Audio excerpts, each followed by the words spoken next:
अस्सलामु अलैकुम प्यारे बच्चों। आज हम इबारत में जरूरी जगहों पर अलामत वक्फ वावेन लगाकर इस सरगर्मी को मुकम्मल करेंगे।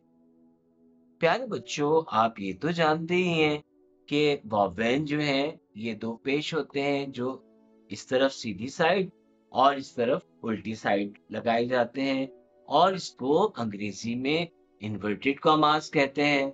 उर्दू में इसके लिए क्या लफ्ज इस्तेमाल होता है? वाव वेन, यानी दो वाव। ठीक है। अब आप देखिए कि ये कहाँ लगाया जाता है। ये जब इबारत में या तहरीर में किसी शख्स के अल्फाज को उन्हीं के अंदाज में अदा किया जाए तो वहां पर वावेन लगा दिया जाता है। शुरू कर दिया जाता है वावेन इस तरह, जहां से वो जुमला शुरू हो रहा है और जहां पर वो खत्म होगा वहां ये अलामत लगा देंगे, तो ये वावेन मुकम्मल हो जाएंगे।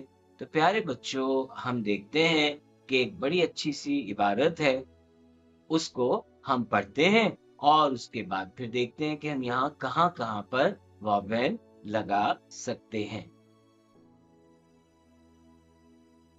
प्यारे बच्चों, आप देखिए कि जुमला है, उमैर ने कहा, अम्मी आज क्या पकाया है।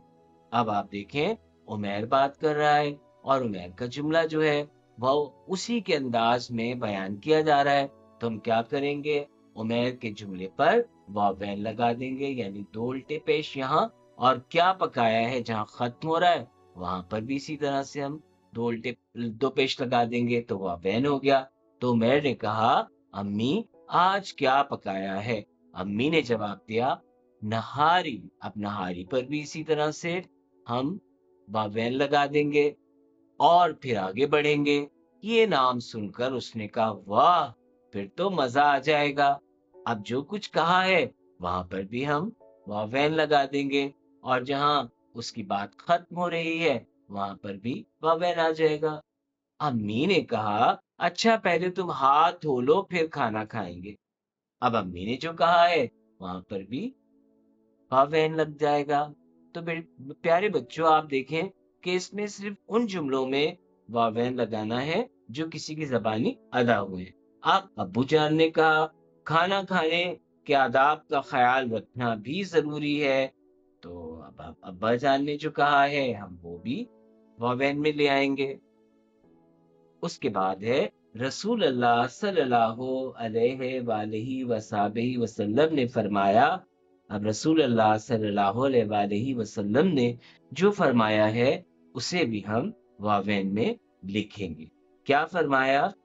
बेशक अल्लाह ताला अपने उस बंदे से राजी होता है जो एक लुक़मा खाए या एक घूंट पिए फिर उस पर अल्लाह ताला की तारीफ बयान करे। अब यहाँ पर यह हदीस मुकम्मल हो गई है। जहाँ हदीस मुबारक मुकम्मल हुई है वहां पर हम वावेन लगा देंगे। और प्यारे बच्चों, ये हदीस सही मुस्लिम से ली गई है। तो प्यारे बच्चों, आपने देखा कि वावेन का जुमलों में इस्तेमाल तो कोई भी मुश्किल नहीं है। बस एक चीज का ख्याल रखना है कि जो बात जिसकी ज़बानी की जाए वहां पर हम वावेन लगा देंगे, और उसके अलावा बाकी जितना भी मतन होगा वहां वावेन नहीं आएगा।